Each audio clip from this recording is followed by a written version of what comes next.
இயேசு கிறிஸ்துவின் நாமத்தில் வாழ்த்துக்களை தெரிவித்துக் கொள்கிறேன். நாளில் கூட அருமையான நேரத்தை கொடுத்ததான பாஸ்டர் அவர்களுக்கும் அவருக்கு நன்றியை தெரிவித்துக் கொள்கிறேன்.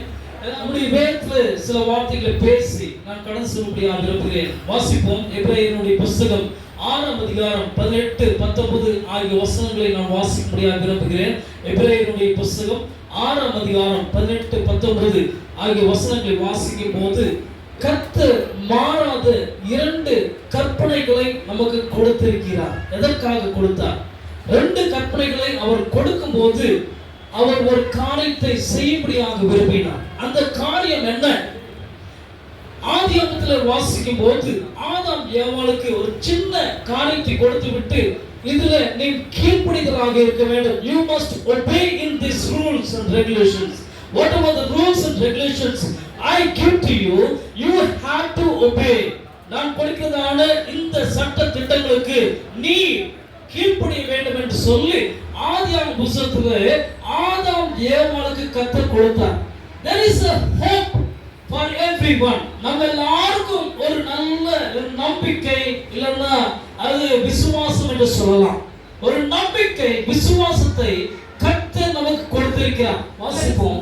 யோவானின் சுவிசேஷம் 3ஆம் அதிகாரம் 3ஆம் வசனத்தில் வாசிக்கும் போது இப்படி எழுதியிருக்கிறது. There is a hope in God. ನಿಜ ನಿಜವಾಗಿ ಹೇಳುತ್ತೇನೆ, ನಾನು ನಿನಗೆ ನಿಜ ನಿಜವಾಗಿ ಹೇಳ್ತೀನಿ, ಒಬ್ಬನು ಹೊಸದಾಗಿ ಹುಟ್ಟದಿದ್ದರೆ ಅವನು ದೇವರ ರಾಜ್ಯವನ್ನು ಕಾಣಲಾರನು. ಹೊಸದಾಗಿ ಹುಟ್ಟಬೇಕಾಗಿದೆ. ಹೊಸದಾಗಿ ಹುಟ್ಟಿದ ಮಗನಾಗಿದ್ದಾನೆ. he will be separated. ಕರ್ತನನ್ನು ಆರಾಧನೆ ಮಾಡುವಾಗ ನಿಜ ನಿಜವಾಗಿ ಸೆಪರೇಟ್ ಆಗುವಾಗ ಮಾತ್ರ there is a hope comes in our life. There is no hope at all for whom? For Adam and Eve. எப்பொழுது அவர்கள் பாவம் செய்தார்களோ, எப்பொழுது தேவனுடைய கற்பனை மீறினார்களோ, எப்பொழுது அவர்கள் கீழ்ப்படியாமல் போனார்களோ, அப்பொழுது அவர்களுக்கு என்ன இல்லை? நம்பிக்கை இல்லை. நம்பிக்கை இல்லாதவங்களுக்கு நம்பிக்கை கொடுக்கும்படியாகத்தான் கர்த்தராகிய இயேசு கிறிஸ்து வந்ததுக்கு அப்புறம் சொல்றாரு, நீ பாவத்துல மரித்து போய்விட்டாய். நீ பாவத்துல என்ன பண்ணிட்ட? மரித்து போய்விட்டாய். இப்படி ஜீவிதத்துல இன்னைக்கு அநேக கஷ்டங்களையும் துக்கங்களையும் பிரச்சனைகளையும் வேதனைகளையும் நாம் அனுபவித்துக் கொண்டிருக்கிறோம். வெளிப்படுத்தின புத்தகத்தில் நாம் வாசித்தோம், கர்த்தராகிய இயேசு கிறிஸ்து சீக்கிரமாய் வருகிறார். பைபிள் ஸ்டடியில நாம் படிச்சோம், கர்த்தராகிய இயேசு கிறிஸ்து சீக்கிரமாய் வருகிறார். சீக்கிரமாய் வரும்போது அங்கே மின்னல் மின்னும் போது முதல் இருந்ததை விட அதிகமா thunder, there is a thunder going to come. இயேசு கிறிஸ்து வரும்போது அங்கே பெரிய இடிமுழக்கம் உண்டாகும். இன்னைக்கு நம்முடைய வாழ்க்கையில கூட நாம் அநேக நேரத்தில் சோர்ந்து போய்விடுகிறோம். ஆண்டவரே, அவங்களாம் நல்லா இருக்காங்களே, இவங்க பார்க்கும்போது என்னோட நல்லா இருக்காங்களே அப்படின்னு யோசிக்கிறோம். But Bible says, John chapter 3 verse 3, there is a hope when you are born in the second time. When you born, இரண்டாவது முறையாக நாம் பிறந்த உடனே நமக்கு ஒரு hope, நமக்கு ஒரு நம்பிக்கை இருக்கிறது. தேவனுடைய ராஜ்யத்தை நாம் என்ன பண்ணுவோம்? சுதந்திரத்தில் கொள்வோம். Say there is an anti came in my life and said that there is a separation from the all kind of filthy things, all kind of things which you are following. எப்போ நீ இதை விட்டு வெளியே வருகிறாயோ கர்த்தர் உன்னை ஆசீர்வதிப்பார் என்று சொன்னார்கள். ஏனென்று சொன்னால் there is a rebirth in your life. When we are getting the rebirth in your life, எப்பொழுது உன்னுடைய வாழ்க்கையில ஒரு மறுபடியும் பிறக்கிறாயோ, மறுபடியும் நீ பிறந்து வருகிறாயோ, அப்பொழுது கர்த்தருடைய அபிஷேகம் உன் மேல கடந்து வரும். அல்லேலூயா. அந்த வசனம் சொல்லுது, ஜெரமியா புத்தகம் 17ஆம் அதிகாரம் 7ஆம் வசனத்தை வாசிக்கும் போது, blessed is the man that trusted in the Lord. கர்த்தர் மேல நம்பிக்கை வைக்கிறதான மனுஷன் பாக்கியவான். நம்ம ஊழியத்துல வந்து கொண்டிருக்கிறோம், நம்ம எல்லாத்தையும் நம்பிட்டு இருக்கோம், உலகத்துல இருக்கிற காரியங்களை நம்பிட்டு கொண்டிருக்கோம்.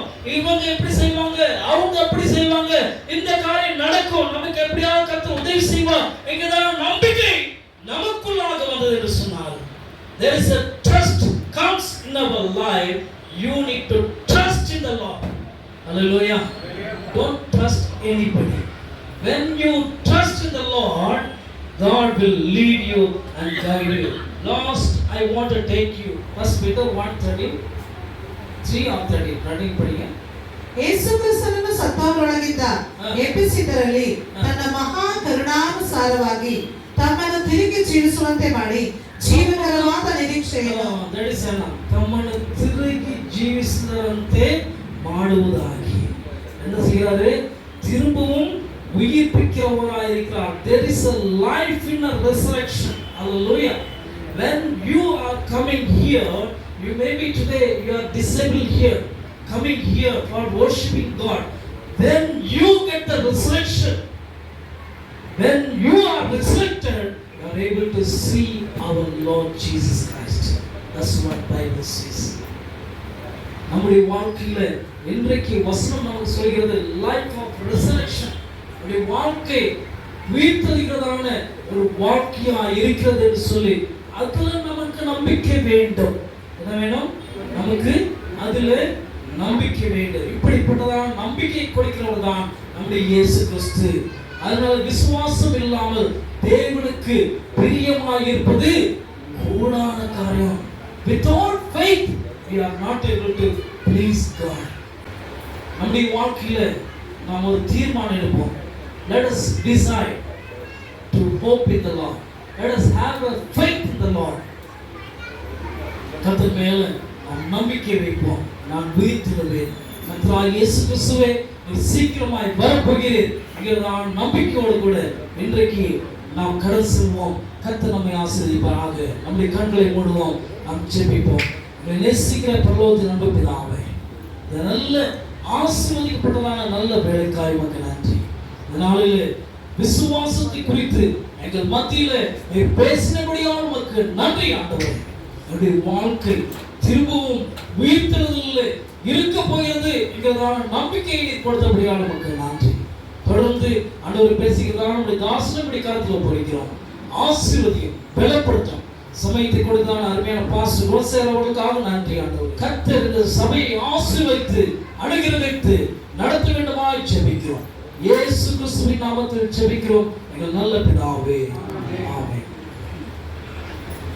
Thank you, Pastor, for your cooperation and wonderful presentation.